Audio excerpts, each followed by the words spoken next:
ومن سيئات أعمالنا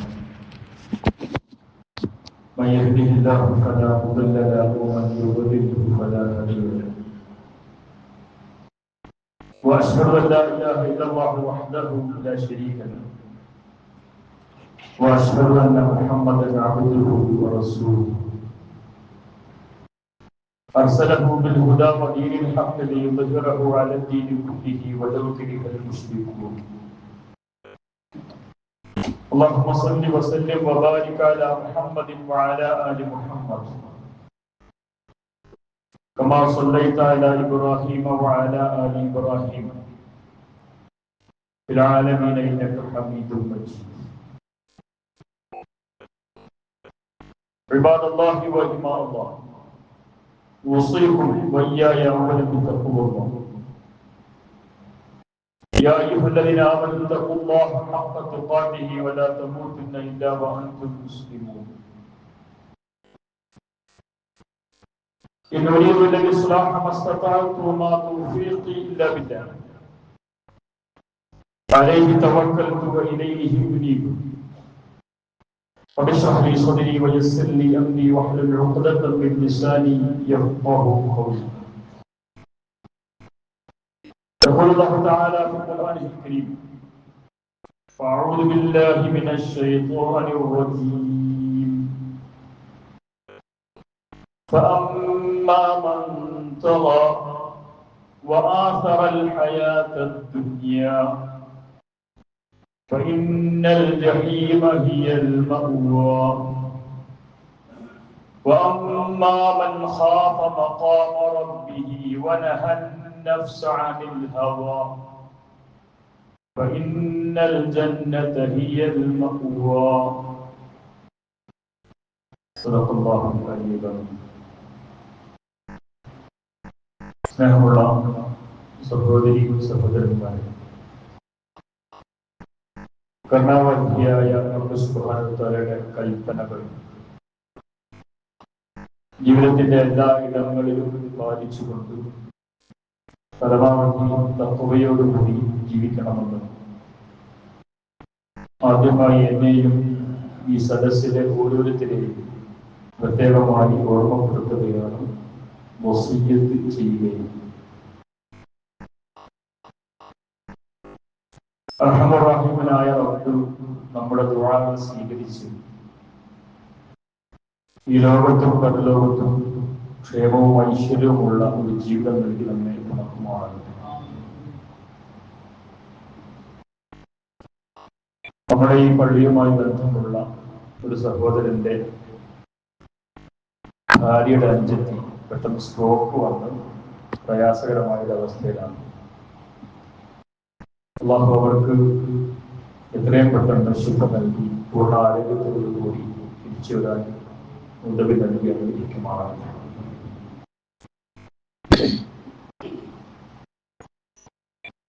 കഴിഞ്ഞ 4 ഖുതുബകളിലായി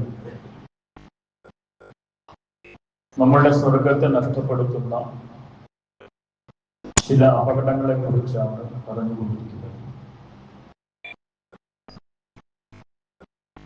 പടച്ച തമ്പുരാൻ വളരെ ഗൗരവത്തിൽ ഓർമ്മപ്പെടുത്തിയ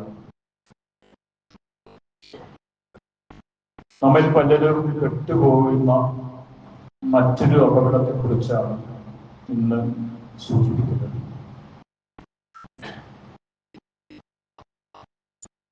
വിശുദ്ധ ഖുർആനിലെ സൂറത്തുൽ അഅറാഫിൽ 176-ാമത്തെ ആയത്തിൽ ഒരു മനുഷ്യനെ കുറിച്ച് അല്ലാഹു അയാൾ നായയാണ്, പട്ടിയെ പോലുള്ളവനാണ് എന്ന് പ്രയോഗിച്ചു.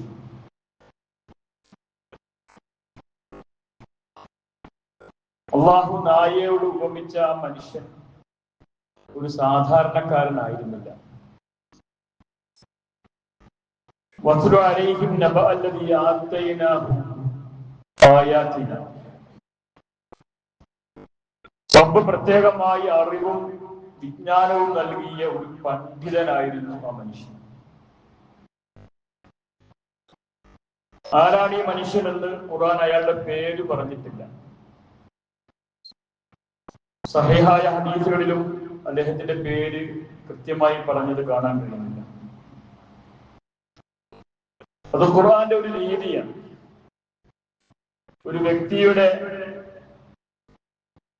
തിന്മയെ ചൂണ്ടിക്കാണിക്കുമ്പോൾ അയാളുടെ പേര് പറയാതെ അയാളിലെ തിന്മ മാത്രം എടുത്തു പറഞ്ഞുകൊണ്ട് കാര്യം പറയുക എന്നത്. എന്നാലും ചില മുഫസ്സിറുകൾ അള്ളാഹു നായയോട് ഉപമിച്ച ഈ മനുഷ്യൻ ബനൂ ഇസ്രായീലിലെ കാനാൻ ദേശക്കാരനായിരുന്ന ബൽആം ബിൻ ബാഊറ എന്ന പണ്ഡിതനാണ് എന്ന് പറയുന്നുണ്ട്. മറ്റു ചിലർ മക്കയിൽ ജീവിച്ചിരുന്ന നല്ല വിവരമുണ്ടായിരുന്ന ഉമയ്യത്ത് ബിൻ അബ്സർത്താണ് എന്നും പറയുന്നുണ്ട്. ഇത്രയും വലിയ ജ്ഞാനമുണ്ടായിരിക്കെ, പണ്ഡിതനായിരിക്കെ ഈ മനുഷ്യനെ എന്തിനാണ് റബ്ബ് നായയോട് ഉപമിച്ചത്? ഖുർആൻ പറയുന്നു, ആതൈനാഹു മിൻ ആയാതിനാ, നാം ആ മനുഷ്യന് നമ്മുടെ പക്ഷത്തു നിന്ന് അറിവ് നൽകി. ഫൻസലഖ മിൻഹാ, പക്ഷെ അവൻ ആ അറിവിൽ നിന്ന്, പാണ്ഡിത്യത്തിൽ നിന്ന് ഊരിച്ചാടി. വലൗ ശിഅ്നാ ലറഫഅനാഹു ബിഹാ, അയാൾക്ക് ആ പാണ്ഡിത്യം ഉപയോഗിച്ചുകൊണ്ട് ഉന്നതിയിലെത്താമായിരുന്നു. വലാകിന്നഹു അഖ്ലദ ഇലൽ അർദ്, എന്നാൽ ആ മനുഷ്യൻ ഭൂമിയുടെ താല്പര്യങ്ങൾക്ക് വേണ്ടി ഭൂമിയിലേക്ക് ഒട്ടിപ്പോയി. ഹവാഹു, അവൻ സ്വന്തം ഇച്ഛകളെ, ദേഹേച്ഛയെ, ഹവയെ പിൻപറ്റി. ഫമസലുഹു, അവന്റെ ഉദാഹരണം കമസലിൽ കൽബ്, നായയുടെ ഉദാഹരണമാകുന്നു. ഇൻ തഹ്മിൽ അലൈഹി യൽഹദ് ഔ തത്റുകുഹു യൽഹദ്, നാക്ക് നീട്ടി ഉമിനീര് ഒലിപ്പിച്ച് കിതച്ചുകൊണ്ട് നടക്കുന്ന നായ.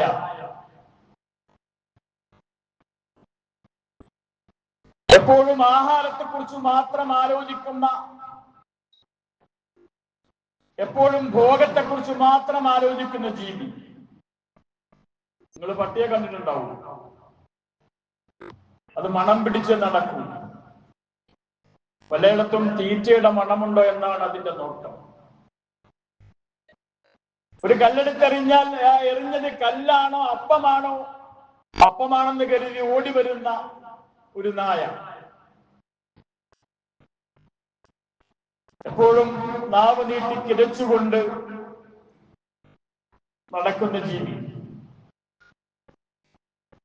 വയറ്റിൽ കണ്ണുള്ള ജീവി എന്നാണ് നായയെ കുറിച്ച് പറയുക. ഈ തീറ്റക്കൊതിക്ക് പുറമെ നായക്ക് മറ്റെന്തെങ്കിലും താല്പര്യമുണ്ടെങ്കിൽ അത് ഇണചേരൽ മാത്രമാണ്. അങ്ങനെ വയറും ബുദ്ധ്യാവയവും മാത്രമായ ഒരു ജീവിയാണ് നായ എന്ന് പറയുന്നത്. മര്യാദക്കൊന്നും മൂത്രിക്കാൻ പോലും ഒന്നും സമയമില്ല. തീറ്റകേടിയുള്ള ഈ ഓട്ടമാണ് മസലുഹു കമസലിൽ കൽബ്, ഈ പണ്ഡിതനെ നായയോട് അല്ലാഹു ഉപമിച്ചത്. മസലുൽ ഖൗമില്ലദീന കദ്ദബൂ ബിആയാതിനാ, നമ്മുടെ ദൃഷ്ടാന്തങ്ങളെ നിഷേധിക്കുന്നവന്റെ ഉദാഹരണമാണ് ഇത് എന്ന് പറഞ്ഞുകൊണ്ടാണ് വിശുദ്ധ ഖുർആൻ ആയത്ത് അവസാനിപ്പിക്കുന്നത്. ലഅല്ലഹും യതഫക്കറൂൻ, നിങ്ങളൊന്ന് ചിന്തിച്ചു നോക്കൂ ഇത്തരക്കാരെ കുറിച്ച് എന്ന് പറഞ്ഞുകൊണ്ട്. എന്തുകൊണ്ടായിരിക്കാം വിശുദ്ധ ഖുർആൻ ഈ മനുഷ്യന്റെ പേര് പറയാതിരുന്നത് എന്ന് ഇപ്പൊ നമുക്ക് വളരെ വേഗത്തിൽ മനസ്സിലാവും. കാരണം ഇത് ഏതെങ്കിലും ഒരു കാലത്ത് മാത്രം ഉണ്ടാകുന്നതല്ല. എല്ലാ കാലത്തും എല്ലാ സന്ദർഭത്തിലും ഉണ്ടാകുന്ന ഒരു കൂട്ടം മനുഷ്യരാണ് അവർ. അവര് ഹവയുടെ ആളുകളാണ്. നമ്മുടെ ഉമ്മാമവർ പറയാറുണ്ട് ഹവ മൂത്ത മനുഷ്യനെന്ന്. എന്താണ് ഈ ഹവ എന്ന് പറഞ്ഞാൽ? അറബി ഭാഷയിൽ അൽ ഖുലൂബ് വസ്സുഖൂത്ത്, ഏതോ ഒരു കാര്യം കിട്ടാൻ വേണ്ടി കമഴ്ന്നടിച്ച് വീഴുക എന്നാണ് ഹവയുടെ ശരിക്കുള്ള ഭാഷാപരമായ അർത്ഥം. മൈലിൻ നഫ്സി ഇലാ മാ തസ്തഹി വഗലബതുഹു അലാ ഖൽബി, അവൻ കൊതിക്കുന്ന ഇഷ്ടപ്പെടുന്ന താല്പര്യങ്ങളുടെ പുറകെ നടക്കുകയും മറ്റെല്ലാത്തിനേക്കാളും സ്വന്തം താല്പര്യങ്ങളെ മുൻതൂക്കം നൽകുകയും ചെയ്യുക. ഇതാണ് ഹവ എന്ന് പറയുന്നത്. ഈ ഹവയെ പിന്തുടരുക എന്ന് പറയുന്നത് ഒരു മതമാണ്. ഞാൻ പറഞ്ഞതല്ല, അള്ളാഹ് പറഞ്ഞതാണ്. ശ്രദ്ധിച്ചിട്ടുണ്ടാവും, വിശുദ്ധ ഖുർആനിൽ ഒരുപാട് മതസമൂഹങ്ങളെ പരിചയപ്പെടുത്തുന്നുണ്ട്. ഇന്നല്ലദീന ആമനു ഉമ്മത്ത് മുസ്ലിമ വല്ലദീന ഹാദു, ജൂതന്മാര്, വസ്സാബിഈൻ, സാബിഈ മതത്തിന്റെ ആളുകൾ, വൽ മജൂസ്, മജൂസികള്, വന്നസാറ, ക്രിസ്ത്യാനികള്, വല്ലദീന അശ്റകു, വിഗ്രഹാധാരകരായ അല്ലെങ്കിൽ ബഹുദൈവ വിശ്വാസികൾ, ഇങ്ങനെയൊക്കെ പറയുന്നുണ്ട്. ഇങ്ങനെയൊക്കെ മതവിഭാഗങ്ങളെ പരിചയപ്പെടുത്തുമ്പോ, റബ്ബിനെ നിഷേധിക്കുന്ന ആളുകളെ പരിചയപ്പെടുത്തുമ്പോ ഖുർആനിൽ ഒരിടത്ത് പോലും യുക്തിവാദി എന്ന് പ്രയോഗിച്ചിട്ടില്ല. അറബി ഭാഷയിൽ അഖലാനി എന്നാ പറയാ, യുക്തിവാദി എന്നാ പറയാ. എന്തുകൊണ്ടായിരിക്കാം ഖുർആൻ അവരെ പരാമർശിക്കാതെ പോയത്? അവരെ പരാമർശിക്കാത്തതല്ല, അവരും ഒരു മതവിഭാഗമാണ്.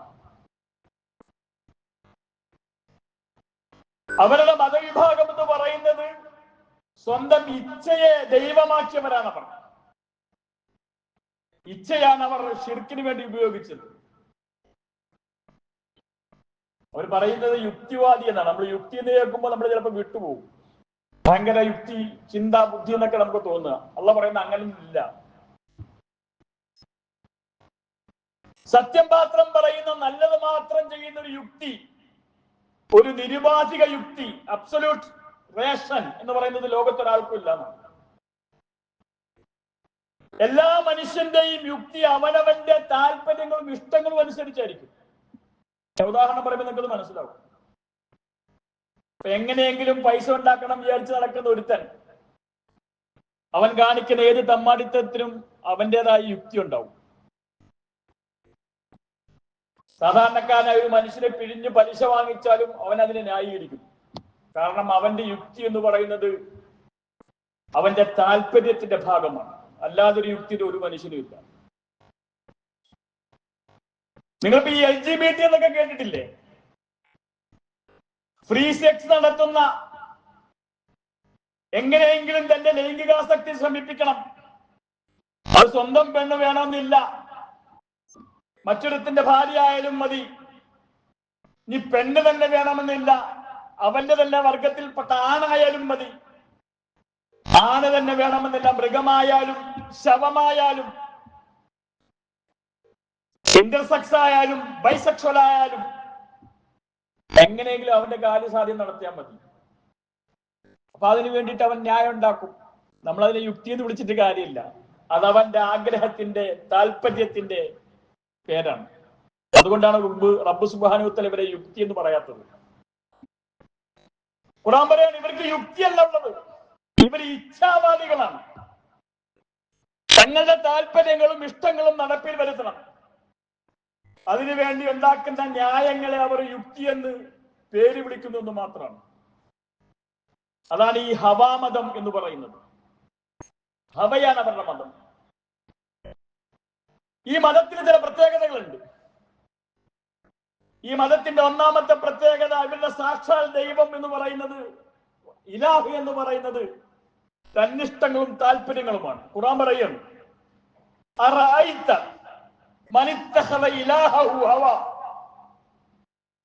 സ്വന്തം താല്പര്യങ്ങളെയും ഇച്ഛകളെയും ഇലാഹാക്കിയവനെ നിങ്ങൾ കണ്ടില്ലേ? സ്വന്തം താല്പര്യങ്ങളെയും ഇച്ഛകളെയും ഇലാഹാക്കിയവനെ അവൻ കണ്ടില്ലേ? അതാണ് അവന്റെ വാദം. എന്റെ കണ്ണുകൊണ്ട് എന്ത് കാണണമെന്നത് ഞാൻ തീരുമാനിക്കും, എന്റെ ചെവി കൊണ്ട് എന്ത് കേൾക്കണമെന്നത് ഞാൻ തീരുമാനിക്കും. എന്റെ ലൈംഗികമായ ആഗ്രഹങ്ങളെ എങ്ങനെ നിവർത്തിക്കണം എന്നത് എന്റെ തീരുമാനമാണ്. അഥവാ ഞാൻ ആരാകണം, എന്താകണമെന്ന് തീരുമാനിക്കാനുള്ള അവകാശം എനിക്കാണ്. എന്റെ ഇലാഹു ഞാൻ തന്നെയാണ്. സ്വന്തം ഇച്ഛയെ ഇലാഹാക്കിയവനെ നിങ്ങൾ കണ്ടില്ലേ എന്ന് വിശുദ്ധ ഖുർആൻ ചോദിക്കുന്നുണ്ട്. ഇതാണ് ഈ ഹവാ മതം എന്ന് പറയുന്നത്. ചില ആളുകൾ വിഗ്രഹങ്ങളെ ദൈവങ്ങളാക്കും. വേറെ ചില ആളുകൾ മരിച്ചുപോയ അമ്പ്യാക്കന്മാരെയും ഔലിയാക്കന്മാരെയും ഇലാഹാക്കിക്കൊണ്ട് നടക്കും. വേറെ ചിലര് കല്ലുകരട് മൂർക്കമ്പാമ്പ് മുതൽ നമ്മൾ പറയുന്ന സകലമാന വസ്തുക്കളെയും ദൈവമായി പൂജിക്കും. അള്ളാഹ് പറയുന്നു ഇവരും മുശ്രിക്ക് തന്നെയാണ്. അതുകൊണ്ടാണ് പ്രത്യേകം ഇവരെ പരാമർശിക്കാത്തത്. ഇവരുടെ ദൈവം എന്ന് പറയുന്നത് ഇവരുടെ ആഗ്രഹങ്ങളും താല്പര്യങ്ങളുമാണ് എന്നതാണ്. ഈ മതത്തിന്റെ രണ്ടാമത്തെ ഒരു പ്രത്യേകത എന്താണെന്നറിയോ? ഈ ഹവാ മതത്തിന് പ്രത്യേകമായ ചടങ്ങുകളോ ആരാധനാകർമ്മങ്ങളോ ഇല്ല. അവർക്ക് പരമമായ ലക്ഷ്യം അവരുടെ വയറിനെ, ആമാശയത്തെ, അവരുടെ ഗുഹ്യാവയത്തെ തൃപ്തിപ്പെടുത്തുക, പരമാവധി ആസ്വദിക്കുക എന്നത് മാത്രമാണ്. അതാണ് ഖുർആൻ പറയുന്നത് ഇവരുടെ ജീവിത വീക്ഷണം. മൂന്നാമത്തെ പ്രത്യേകതയായിട്ട് ഖുർആൻ പറയുന്നത് ഇവരുടെ ജീവിത വീക്ഷണം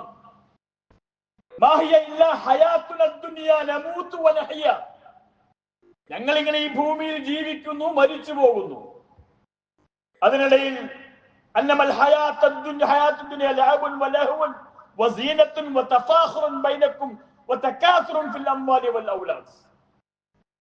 പരസ്പരം പൊങ്ങച്ചം കാണിച്ച് സന്താനങ്ങളിലും സമ്പത്തിലും അഭിമാനം കൊണ്ട് കളിതമാശയായി ജീവിതത്തെ എങ്ങനെ അടിച്ചു പൊളിക്കണം, എന്ത് വന്നാലും എനിക്ക് ആസ്വദിക്കണം, മുന്തിരിച്ചാറു പോലുള്ളൊരു ജീവിതം എന്നും അതിനാനന്ദ ലഹരിയിൽ തുന്തിലമൻ മലം ഉളിപ്പറക്കണം. അങ്ങനെ ജീവിക്കണം, പരമാവധി അടിച്ചു പൊളിക്കുക എന്നതാണ് ഈ മതത്തിന്റെ ജീവിത വീക്ഷണം. നമ്മുടെ പ്രശ്നം അതല്ല. ഈ മതത്തിന് നാലാമത്തൊരു പ്രത്യേകതയുണ്ട്. അസാധാരണമായ, വളരെ അപകടകരമായ ഒരു പ്രത്യേകത. എന്താ പ്രത്യേകത എന്നറിയൂ? സാധാരണ ഒരാൾ മുസ്ലിം ആയിരിക്കും, അയാൾക്ക് ക്രിസ്ത്യാനിയാകാൻ പറ്റൂല. ക്രിസ്ത്യാനിയായിരിക്കും അയാൾക്ക് ഹിന്ദുവാകാൻ പറ്റൂല. ഹിന്ദുവായിരിക്കും അയാൾക്ക് ജൂതന മറ്റേതെങ്കിലും മതക്കാരന്റെ ആകാൻ പറ്റൂല.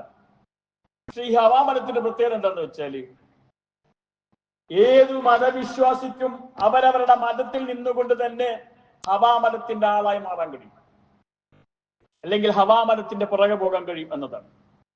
അതുകൊണ്ടാണ് ഇന്ന് ഖുതുബയ്ക്ക് ഈ വിഷയം ഞാൻ എടുത്തത്.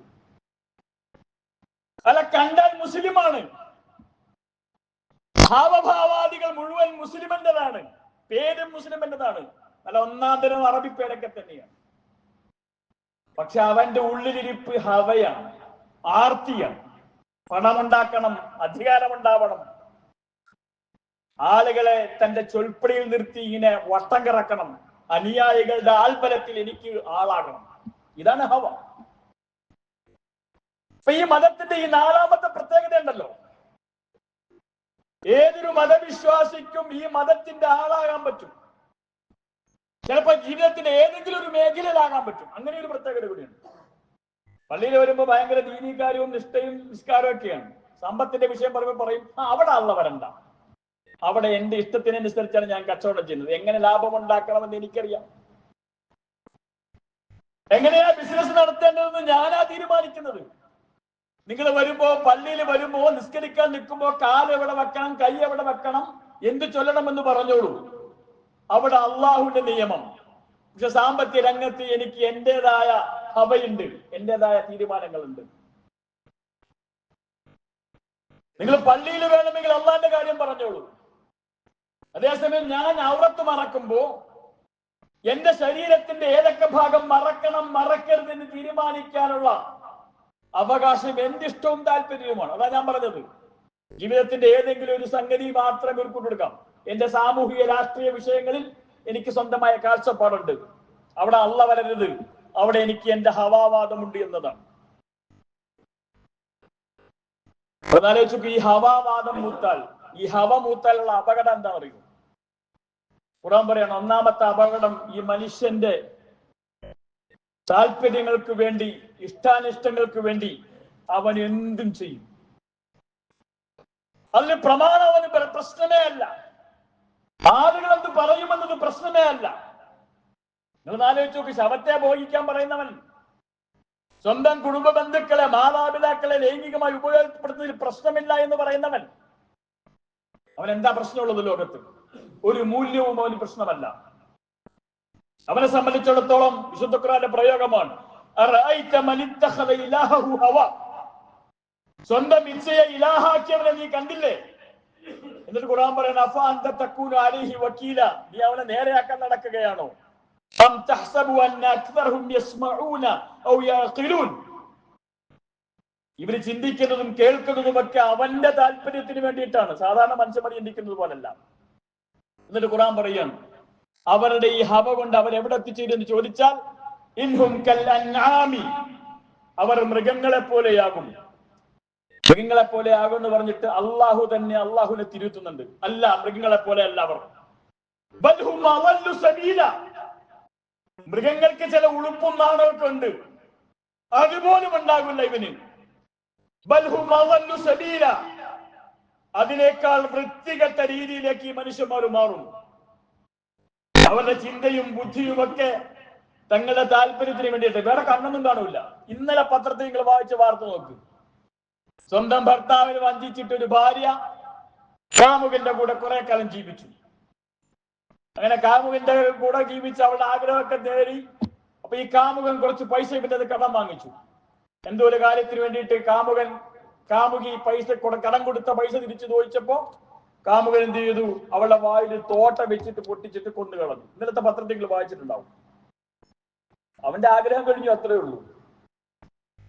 ഞാൻ ഇത്രയും കാലം സ്വന്തം ഭർത്താവിനെ ഇട്ടിട്ട് എന്റെ കൂടെ കൂടിയ പെണ്ണാണല്ലോ എന്ന് പറയുന്ന ഒരു കരുണയും അവനുണ്ടാവില്ല. കാരണം അവനൊരു ഹവയുണ്ട്. ആ ഹവ ഉണ്ടാകാൻ അവന് മറ്റൊന്നും കാണാൻ കഴിയില്ല. ഖുർആൻ പറയാണ് ഹൃദയം കടുത്തു പോകും. കാമുകന്റെ കൂടെ ഒളിച്ചോടാൻ വേണ്ടിയിട്ട് പുറത്തേക്ക് ഇറങ്ങുമ്പോ കാലിന് പട്ടം പിടിച്ചു നിന്ന 3 വയസ്സുകാരി പെൺകുട്ടിയെ കിണറിന്റെ ഭിത്തിയിൽ അടിച്ച് തലയടിച്ചു കൊന്ന കഥ നമ്മൾ പത്രത്തിൽ വായിച്ചിട്ടുണ്ട്. അവക്കൊരു പ്രശ്നമൊന്നുമില്ല. കല്ല് ചിലപ്പോ കടുത്താല് കല്ലിന്റെ ഉള്ളിൽ നിന്ന് വെള്ളം വരും. പക്ഷെ ഈ മനുഷ്യന്മാരുടെ ഹൃദയം കടുത്തു പോയാല് ഹവ മൂത്താല് വേറൊരു ന്യായം ഉണ്ടാവില്ല. പറവൂർ സെഷൻ കോടതിയിൽ ഒരു പെൺകുട്ടിയെ അനാശാസത്തിന് പിടിച്ചിട്ട് കോടതിയിൽ വിചാരണ നടക്കുകയാണ്. നമ്മുടെ കൗമിൽപ്പെട്ട ഒരുത്തൻ തന്നെയാണ് അതിന്റെ പ്രതി. അങ്ങനെ ആ പെൺകുട്ടി കോടതിയുടെ മുമ്പിൽ നിൽക്കുമ്പോ ആ ജഡ്ജി ചോദിക്കുന്നു, മോളെ നീ എങ്ങനെയാണ് ഈ പണിക്ക് ഇറങ്ങി തിരിച്ചത്? അപ്പോ ആ ജഡ്ജിയോട് ഈ പെൺകുട്ടി പറയുക, ബഹുമാനപ്പെട്ടവരെ, നിങ്ങൾ മനസ്സിലാക്കേണ്ടത് ഈ കോടതി ഇരിക്കുന്ന കക്ഷിയുണ്ടല്ലോ, ഇയാൾ ഇതിന്റെ ആദ്യത്തെ ക്ലയന്റ് അല്ല. എന്നെ ഉപയോഗിക്കുന്ന 18ാമത്തെ ആളാണ്. ഇത് പറഞ്ഞിട്ട് ആ പെൺകുട്ടി ഒറ്റക്കരച്ചിട്ട് ഒരു നിമിഷം നിർത്തിയിട്ട് അവള് പറയാണ്, എന്താ സംഭവം എന്നറിയോ? എന്റെ സ്വന്തം അച്ഛനും അമ്മയും പണം കിട്ടാൻ വേണ്ടിയിട്ട് എന്നെ വിറ്റതാണ്. സ്വന്തം രക്തത്തെ പറഞ്ഞ മകളെ വ്യഭിചരിക്കാൻ വിടണമെങ്കിൽ, എന്നിട്ട് അതിന്റെ പൈസ കൊണ്ട് ജീവിക്കാൻ കഴിയണമെങ്കിൽ, അതാ ഞാൻ പറഞ്ഞു ഈ ഹവാ മലത്തിന്റെ പ്രശ്നം എന്താണെന്ന് ചോദിച്ചാൽ, ഹവ കൂടിയാൽ നിങ്ങൾക്ക് മൂല്യങ്ങൾ ഉണ്ടാവില്ല, നിങ്ങളുടെ ഹൃദയത്തിന് കാരുണ്യം ഉണ്ടാവില്ല. അതാണ് ഒന്നാമത്തെ പ്രശ്നം. അതുകൊണ്ട് ആ മകളെ വ്യഭിചരിച്ചിട്ട് ജീവിക്കാൻ തീരുമാനിച്ച മാതാപിതാക്കൾ ഉണ്ടാവുന്നത്. വേറെന്താ? രണ്ടാമത്തെ ഒരുപാട് ഉദാഹരണങ്ങളുണ്ട്. ചുറ്റുവട്ടത്തിന് പറ്റുന്ന ഉദാഹരണങ്ങളാണ്. ഇവർക്കൊരു പ്രമാണവും തെളിവും ബാധകമല്ല. നിങ്ങളൊന്ന് ആലോചിച്ച് നോക്ക്. ഞാൻ വെറുതെ പറയുന്നതാണെന്ന്. പണം കിട്ടാൻ വേണ്ടിയിട്ട്, അനുയായ വൃത്തങ്ങളെ കിട്ടാൻ വേണ്ടിയിട്ട്, പൗരോഹിത്യം നടിക്കാൻ വേണ്ടിയിട്ട് എന്ത് നുണയോ അവര് പറയും. അവർക്കതൊരു വിഷയമേ അല്ല. അവരുടെ ഹാവഭാവങ്ങൾ കണ്ടിട്ട് നമ്മൾ തെറ്റിദ്ധരിക്കരുത്. 1400 വർഷം മുമ്പ് വഫാത്തായ പുണ്യ റസൂലിന്റെ ഉമിനീര് എന്റെ കയ്യിലുണ്ട്. എവിടുന്ന് കിട്ടിയെന്ന് ചോദിച്ചാൽ കഥയിൽ ചോദ്യമില്ല, ചോദിക്കരുത്. ആ ഉമിനീര് എങ്ങനെ പണമാക്കി മാറ്റാമെന്ന് ഇയാൾ ആലോചിച്ചു കൊണ്ടിരിക്കുകയാണ്. അള്ളാഹുവിന്റെ റസൂലിന്റെ മുടി ഇതിനെ എങ്ങനെ ഒരു കച്ചവടച്ചരക്കാക്കി മാറ്റാൻ കഴിയും? ഇതാണ് അയാളുടെ ആലോചന. അതെങ്ങനെ പണമാക്കി മാറ്റാൻ കഴിയും? റസൂലിന്റെ റൗളയുടെ ഭിത്തിയിൽ പറ്റിപ്പിടിച്ചിരിക്കുന്ന പൊടിയെടുത്തിട്ട് ആ പൊടി വെള്ളത്തിൽ കലക്കിയിട്ട് ആ വെള്ളത്തിന് വില നിശ്ചയിച്ചിട്ട് അള്ളാഹുവിന്റെ റസൂലിന്റെ റൗളയുടെ പൊടി പോലും കൃത്യമായ ഒരു ഉൽപ്പന്നമാക്കി ഇറക്കി അതെങ്ങനെ എന്റെ ലാഭത്തിന്, എന്റെ അനുയായ വൃന്ദങ്ങൾക്ക്, എന്റെ ഔദത്യത്തിന് മാറ്റുകൂട്ടാൻ പറ്റുന്ന ഉപകരണമാക്കി മാറ്റാൻ പറ്റും. ഇതാണ് അയാൾ ആലോചിക്കുന്നത്. ഖുർആൻ ഉണ്ടോ? ഖുർആൻ ഞാൻ പറഞ്ഞില്ലേ, ഹവ എന്ന് പറയുന്ന മതത്തിന്റെ പ്രശ്നം അതിന് പ്രമാണങ്ങൾ ബാധകമല്ല. പ്രമാണങ്ങൾ എന്ന് പറയുന്നത് നുണയാണ്. ഏത് നുണ പറഞ്ഞുകൊണ്ടും ഏത് സംഗതിയും ഒരു സ്ഥാപിക്കും. ഹൃദയം കടുത്തു പോയ ഒരാൾക്ക് സ്വന്തം മക്കളെ കൊല്ലാമെങ്കിൽ പണത്തിന്റെ മേൽ ആർത്തുകൂടിയ ഒരുത്തന് ഇതിനേക്കാൾ വലിയ നുണ പറഞ്ഞൂടെ? എന്ത് തെളിവാണുള്ളത്? അള്ളാഹുവിന്റെ റസൂലിന്റെ ആസാറുകൾ വെച്ചിട്ട് ബർക്കത്തെടുക്കാൻ പറ്റുമോ? വലിയ ചർച്ചയാണ്. ഞാൻ പറഞ്ഞ ആ ചർച്ചയ്ക്ക് പോകുന്നതിന് മുമ്പ് അള്ളാഹുവിന്റെ റസൂലിന്റെ ഏതെങ്കിലും ആസാറുകൾ സഹീഹായ സനദോടുകൂടി ഇന്ന് ലോകത്ത് ശേഷിക്കുന്നുണ്ടോ? അഹമ്മദ് ബാഷ തൈമൂർ എന്ന് പറയുന്ന വളരെ പ്രസിദ്ധനായ ഒരു പണ്ഡിതനുണ്ട്. അദ്ദേഹം പ്രവാചകന്റേതാണ് എന്ന് പറയുന്ന ചെരുപ്പ്, അദ്ദേഹത്തിന്റെ വസ്ത്രം, അദ്ദേഹത്തെ ഉപയോഗിച്ച പാത്രം, മുടി, ഇവയെക്കുറിച്ച് ഗവേഷണം നടത്തിയിട്ട് അദ്ദേഹം പറയുകയാണ്, ഇവയൊന്നും പ്രവാചകന്റേതാണെന്ന് പറയാൻ, പ്രവാചകന്റെ മുടി എന്ന് പറയപ്പെട്ടത് പ്രവാചകന്റെ മുടിയാണെന്ന് പറയാൻ പറ്റുന്ന ഒരു തെളിവും ഒരു സനദുമില്ല എന്നതാണ്. എനിക്ക് സനദെന്ന് എന്താ മനസ്സിലായോ? ഒരാൾ ഒരു ഹദീസ് പറയുമ്പോ, അള്ളാഹുവിന്റെ റസൂൽ ഒരു വാചകം പറഞ്ഞു, ഒരു ഹദീസ് പറഞ്ഞു പറയുമ്പോ, ആ ഹദീസ് റസൂലിൽ നിന്ന് കേട്ട ആള് മുതൽ അയാളിൽ നിന്ന് ആര് കേട്ടു, അയാളിൽ നിന്ന് ആര് കേട്ടു, എന്നിട്ട് ഈ ഹദീസ് ശേഖരിക്കുന്ന ഇമാമ് വരെയുള്ള വിശ്വസ്തരായ റിപ്പോർട്ടർമാരുടെ ചങ്ങലക്കാണ് എന്ത് പറയുക? സനദ് എന്ന് പറയുക. ഇപ്പൊ നബിയുടെ ഒരു പാത്രമുണ്ടെന്ന് പറഞ്ഞാൽ അത് നബിയുടെ കയ്യിൽ നിന്ന് ആർക്ക് കിട്ടി, അയാളുടെ കയ്യിൽ നിന്ന് ആർക്ക് കൈമാറി, അങ്ങനെ ഇപ്പോൾ ഈ പാത്രം എവിടെയുണ്ടോ അതുവരെയുള്ള അത് നബിയുടെ തന്നെയാണ് എന്ന് ഉറപ്പിക്കാൻ പറ്റുന്ന വിശ്വസ്തരായ ചങ്ങലയുണ്ടായാൽ, പരമ്പരയുണ്ടായാൽ മാത്രമേ അത് സ്ഥിരീകരിക്കപ്പെടാൻ പറ്റൂ. ഈ അഹമ്മദ് ബാഷ തൈമൂർ പറയാണ്, ഞാൻ പഠിച്ചു നോക്കിയിട്ട് അള്ളാഹുവിന്റെ റസൂലിന്റേതാണെന്ന് പറയുന്ന ഒരു മുടിയും സഹിഹായി വന്നിട്ടില്ല, അതിന് പരമ്പരയുമില്ല. ഇമാം നാസറുദ്ദീൻ അൽബാനി ഈ കാലഘട്ടം കണ്ട ഏറ്റവും മഹാനായ ഹദീസ് പണ്ഡിതൻ. ഹദീസുകളെ ഇളനീർ പരിശോധിച്ച് സനദ് പരിശോധിച്ചിട്ട് ശരിയാണോ തെറ്റാണോ എന്ന് പറയുന്ന പണ്ഡിതനാണ്. ഷേഖ് നാസറുദ്ദീൻ അൽബാനി പറയുകയാണ്, അള്ളാഹുവിന്റെ റസൂലിന്റേതായി പറയപ്പെടുന്ന ഒരു ഭൗതികമായ ആസാറും ഇന്ന് നിലനിൽക്കുന്നില്ല, അതിന്റെ ഒരു പരമ്പരയും ശരിയല്ല. അവിടെ തന്നെ പറയുന്നില്ലേ? എന്നിട്ടോ ഇത് വെച്ചിട്ട് ആളുകളുടെ മുമ്പിൽ കച്ചവടം നടത്തും. ഞാൻ പറഞ്ഞില്ലേ, നിങ്ങൾക്ക് ഏത് മതക്കാരനായിരിക്കെ തന്നെ, ഏതൊരു വിഭാഗത്തിന്റെ, ഏതൊരു മതത്തിന്റെ ആളായിരിക്കെ തന്നെ ഇത്തരം വിൽപ്പനകൾക്ക് സാധ്യത തുറന്നു തരുന്നതാണ് ഹവാമതം എന്ന് പറയുന്നത്. ഈ ഹവാമതത്തെ കുറിച്ചിട്ടാണ് അള്ളാഹ് പറയുന്നുണ്ട്, ഉപദേശിക്കാൻ നിൽക്കുന്നതാണ്. ഇവരെ ഉപദേശം സ്വീകരിക്കൂല, അവര് സ്വയം മാറുകയല്ലാതെ നിങ്ങൾ അവരെ കൊണ്ട് തിരുത്തിക്കാൻ കഴിയില്ല. തിരുത്തിക്കാൻ ശ്രമിച്ചാൽ അള്ളാഹു അക്ബർ വിളിച്ചിട്ട് തക്ബീർ വിളിച്ചിട്ട് നമ്മളെ വഷളാക്കും. ഇത് വിശുദ്ധ ഖുർആൻ പറയാണ്, പ്രവാചകരെ താങ്കൾ വിളിക്കുന്നതിലേക്ക് അവർ താങ്കൾക്ക് ഉത്തരം നൽകുന്നില്ലെങ്കിൽ നീ മനസ്സിലാക്കിക്കോ, അവർ ദേഹേച്ഛകളെ പിന്തുടരുന്നവരാകുന്നു. ദേഹേച്ഛകളെ പിന്തുടരുന്നവരെ നിനക്ക് നന്നാക്കാൻ കഴിയില്ല. നീ അവരെ നന്നാക്കാനുള്ള വക്കാലത്ത് ഏറ്റെടുക്കേണ്ട ആവശ്യമില്ല എന്നാണ്. അവർ സ്വയം നന്നാകാതെ മാറൂല. അതുകൊണ്ടാണ് ഉമർ അള്ളാഹു പറഞ്ഞത്, ലാ ഖൈറ ഫീ ഖൗമിൻ ലാ യതനാസഹൂന വലാ യഖ്ബലൂന അൻ-നസീഹ. ആളുകളെ ഉപദേശം സ്വീകരിക്കാത്ത, നന്മ ഗുണദോഷിച്ചാൽ ഗുണദോഷം സ്വീകരിക്കാത്ത ആളുകളിൽ ഒരു നന്മയും ഉണ്ടാവില്ല.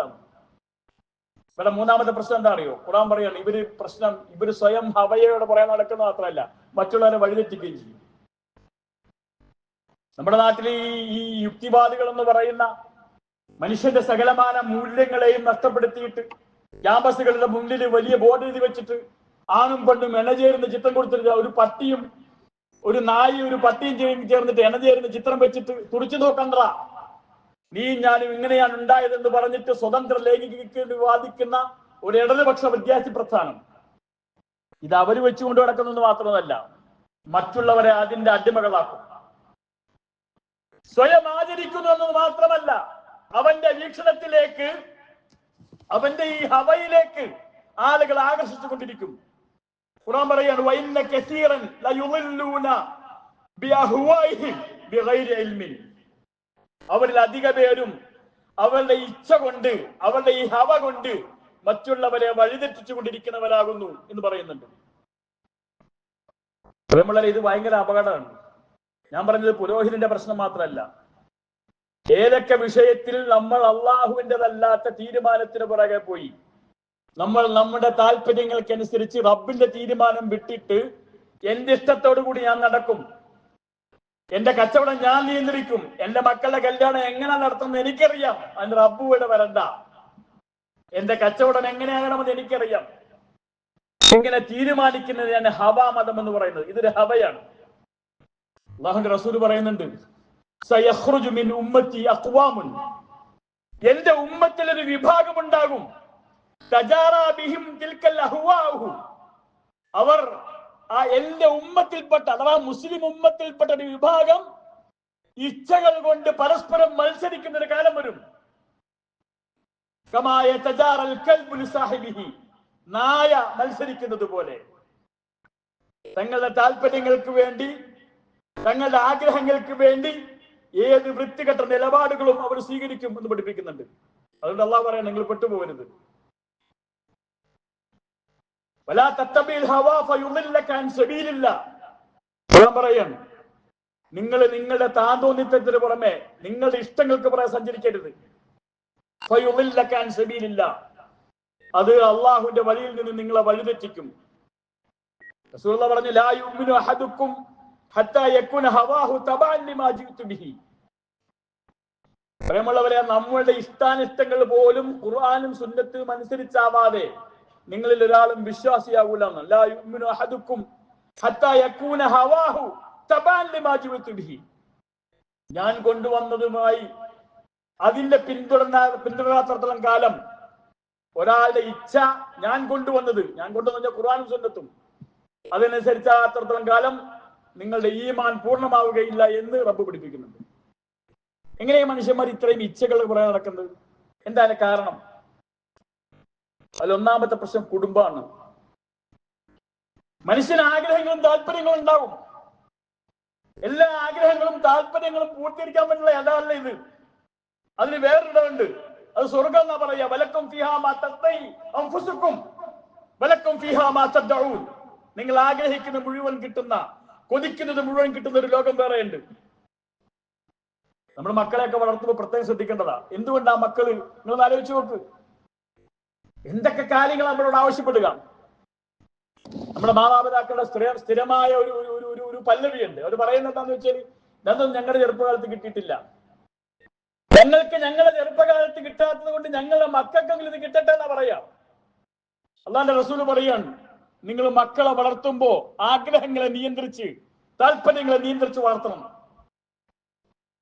എന്ത് ചോദിച്ചാലും വാങ്ങിക്കൊടുക്കുന്ന വാപ്പ, എന്താവശ്യപ്പെട്ടാലും വാങ്ങിക്കൊടുക്കാൻ കാത്തു നിൽക്കുന്ന മാതാപിതാക്കൾ, ഞങ്ങൾക്കൊന്നും ചെറുപ്പത്തിൽ ഇതൊന്നും കിട്ടിയിട്ടില്ല, അതുകൊണ്ട് ഞങ്ങളുടെ മക്കൾക്കെങ്കിലും ഇത് കിട്ടട്ടെ എന്ന് വാദിയും വലിക്കുന്ന ആളുകൾ. കുടുംബാന്തരീക്ഷമാണ് മനുഷ്യരിൽ ഹവ വളർത്തുന്നതിന്റെ ഏറ്റവും വലിയ ഘടകം എന്നാണ് പറയുന്നത്. കുടുംബത്തിലാണ് ഇത് സംഭവിക്കുന്നത്.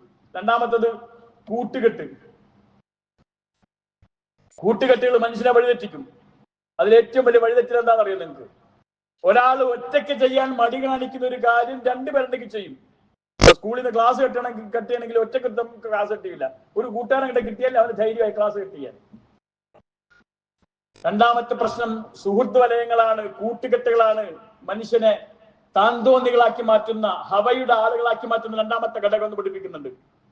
അതുകൊണ്ട് റസൂലുള്ളാഹി പറയുന്നത്, അബീ ഖില്ലാബ് ഉദ്ധരിക്കുന്ന ഒരു ഹദീസ് ഇങ്ങനെയാണ്, ലാ തുജാലിസു അഹ്ലൽ അഹ്വാ. താന്തോന്നികളായ ഇഷ്ടത്തിനനുസരിച്ച് ജീവിക്കുന്ന മനുഷ്യന്മാരുടെ കൂടെ നിങ്ങൾ അടുത്തിരിക്കരുത്. വലാ തുജാദിലൂഹും, നിങ്ങൾ അവരോട് സംവദിക്കരുത്. ഫഇന്നി ലാ ആമുനു അൻ യഗ്മുറുക്കും ഫി ളലാലതിഹിം, അവർ പെട്ടുപോയ അതേ ലലാലത്തിലേക്ക് നിങ്ങളെ കൂടി വഴി നടത്തുമെന്ന് ഞാൻ ഭയക്കുന്നു എന്ന് പറയാൻ കാരണം അതാണ്. മൂന്നാമത്തെ കാര്യം എന്താന്ന് വെച്ചാല്, ഇവിടം വെച്ചെല്ലാം അവസാനിക്കുന്നു വിചാരിക്കുകയാണ്. പരലോകത്ത് പോകുന്നോ മരിച്ചു പോകുന്നോ ഒരു തോന്നലില്ല. പരലോകത്ത് പോകുന്ന തോന്നലുണ്ടെങ്കിൽ പഠിച്ചു ചെയ്യൂലല്ലോ. നിങ്ങളൊന്ന് ആലോചിച്ചൊക്കെ, ഒരു മനുഷ്യൻ എന്ത് തന്നെ സമ്പാദിച്ചാലും ശരി, എന്ത് തന്നെ ആസ്തി ഉണ്ടാക്കിയാലും ശരി, ഇതൊന്നും കൊണ്ടുപോകാൻ പറ്റില്ലല്ലോ. 15 വിലയുള്ള ഒരു സോക്സിന്റെ കഷണം പോലും മരിക്കാൻ നേരത്തെ എന്റെ കാലിൽ ഒരു സോക്സ് ഇട്ട് തരണമെന്ന് ഒരാൾ പറഞ്ഞാല് പള്ളിയിൽ ഉസ്താദ് പറയില്ലേ ഇത് പറ്റൂല. പിന്നെ കബറടക്കുമ്പോ ഈ പറയുന്ന തുന്നലില്ലാത്ത 2 കഷ്ണം തുണി അതിന്റെ അപ്പുറത്തേക്ക് ഒരു ആർഭാടവും നിനക്ക് അനുവദിക്കുന്നില്ല. ഈ പരലോകത്തെ കുറിച്ചുള്ള ബോധമുണ്ടായിരുന്നുവെങ്കിൽ മനുഷ്യന്മാർ ഹവയുടെ പുറകെ പോകുമായിരുന്നില്ല എന്ന് പഠിപ്പിക്കുന്നുണ്ട്. ഇതിനെക്കുറിച്ചുള്ള ഓർമ്മ നഷ്ടപ്പെട്ടു പോയിട്ടുണ്ട്. നമ്മുടെ ജീവിതത്തെ കുറിച്ച് പഠിക്കണം. നമ്മൾ എന്ത് സമ്പാദിച്ചാലും ശരി, ഏത് ഹവയുടെ നമ്മൾ എത്ര ദൂർത്തടിച്ച് ജീവിച്ചാലും ശരി, നമ്മുടെ ആഗ്രഹങ്ങൾ നിറവേറ്റാൻ ശരി, ഇതൊക്കെ പരലോകത്ത് വരുമ്പോ അള്ളാഹ് ചോദിക്കൂലേ,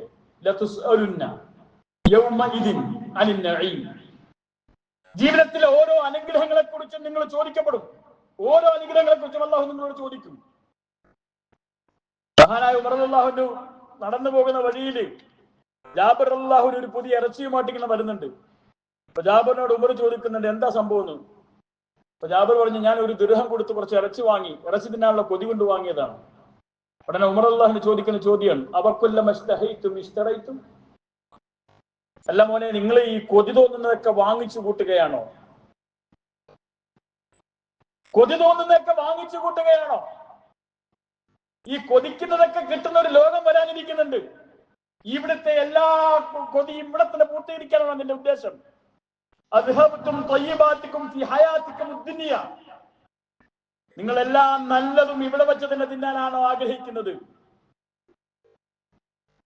പറയല്ലേ, ഇന്നല്ലദീന ലാ യർജൂന ലിഖാഅനാ, നമ്മളെ കണ്ടുമുട്ടുമെന്ന് വിചാരിക്കാത്തവർ, അഥവാ പരലോകമുണ്ട് എന്ന് ബോധമില്ലാത്തവർ, വറളൂ ബിൽ ഹയാത്തിദ് ദുനിയ, അവർ ദുനിയാവിന്റെ ജീവിതം കൊണ്ട് തൃപ്തിപ്പെട്ടു പോകും. അതുകൊണ്ട് മാക്സിമം സൗകര്യങ്ങൾ ഇവിടെ തന്നെ ഉണ്ടാക്കാം, ഭൂമിയിൽ തന്നെ സ്വർഗം പണിയാൻ വേണ്ടി നടക്കുന്നവർ.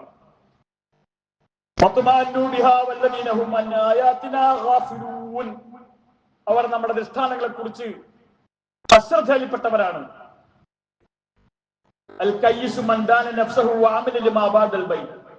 റസൂൽ പറയാണ്, നിങ്ങൾ ബുദ്ധിയുണ്ടെങ്കിൽ സ്വന്തം നഫ്സിനെ കീഴ്പ്പെടുത്തുകയും പരലോകത്തിന് വേണ്ടി പണിയെടുക്കുകയും ചെയ്യുന്നവനാകണം.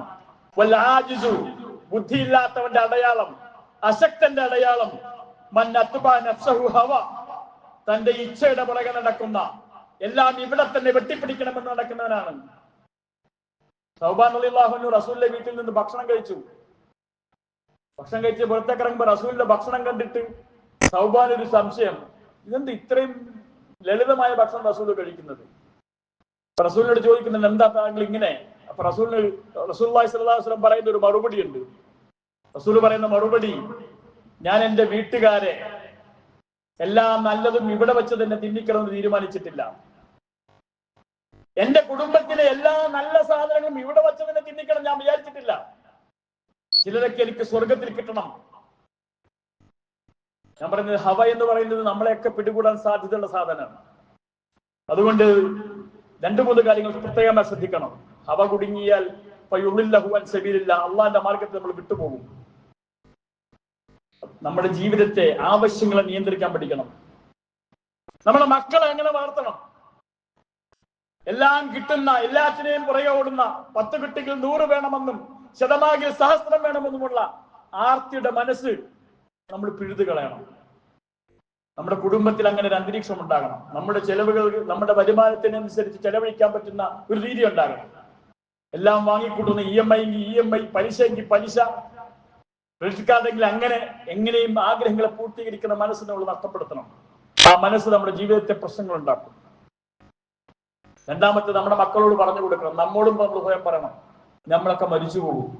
നാളെ പരലോകത്ത് അല്ലാഹുവിന്റെ മുന്നിൽ റബ്ബിന്റെ വിചാരണയെ ഭയപ്പെടുന്ന അവസ്ഥ ഉണ്ടാകണം. ഒരു കാര്യം കൂടെ ശ്രദ്ധിക്കണം, എപ്പോഴും മക്കളോട് നമ്മൾ തന്നെയും നമ്മളെക്കാൾ ജീവിത സൗകര്യങ്ങളില്ലാത്ത ആളുകളിലേക്ക് നോക്കാൻ പഠിക്കണം. അവന്റെ അംബാനിയുടെ സ്വത്ത് കണ്ടിട്ട് നമ്മൾ എന്ത് ചെയ്യരുത്, നമ്മുടെ ജീവിതത്തെ കെട്ടിപ്പിടിക്കരുത്. നമ്മളെക്കാൾ താഴ്ന്ന മനുഷ്യന്മാരുടെ ജീവിതാവസ്ഥകളെ കണ്ടിട്ട് റബ്ബ് ചെയ്ത നിഅമത്തുകളിൽ അഹങ്കരിക്കാതിരിക്കാൻ, നന്ദി പറയാൻ നമുക്ക് കഴിയണം. അപ്പോഴേ നമുക്ക് ഹവയെ നിയന്ത്രിക്കാൻ കഴിയൂ. ഹവയെ നിയന്ത്രിക്കാത്തവന് സ്വർഗമില്ല. അതാണ് ഞാൻ ആദ്യം ഓതി വെച്ചത്. ആരാണോ അള്ളാഹുവിന്റെ മുന്നിൽ നിൽക്കേണ്ടി വരും എന്ന ഭയമുള്ളവൻ, സ്വന്തം ഇച്ഛയെ നിയന്ത്രിക്കുന്നവൻ അവനാണ് അള്ളാഹുവിന്റെ സ്വർഗം. അള്ളാഹു സ്വർഗം ലഭിക്കുന്ന ആളുകളുടെ കൂട്ടത്തിൽ നമ്മെ ഉൾപ്പെടുത്തി അനുഗ്രഹിക്കുമാറാണ്.